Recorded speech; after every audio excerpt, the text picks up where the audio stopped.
Acha nikuonyeshe kitu cha tofauti kwenye hii Nissan Dualis. Gari ina misi kubwa sana kama ambavyo unaisikia.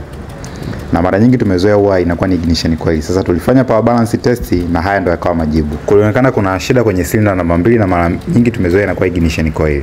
Hii ndio ignition coil ya cylinder namba 2 na kwa macho haikuonekana kama imekufa, na kweli kabisa ilikuwa hivyo.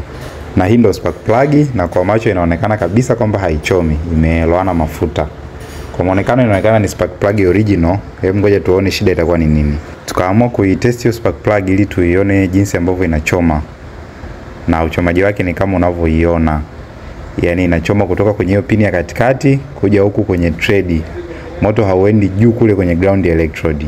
Pamoja na kwamba inachoma, lakini uchomaji wa aina hiyo hauwezi kuzalisha nguvu yoyote kwenye gari. Tukafanya testi kwa plug ambayo ni nzima, na yenyewe ukitazama inavyochoma unaona ule moto unapita hapo katikati kwenye yako kagepu, na hivi ndivyo ambavyo spark plug inatakiwa kuchoma mafuta vizuri kabisa. So tulibadilisha hiyo plug moja na gari ikawa imetulia vizuri kabisa.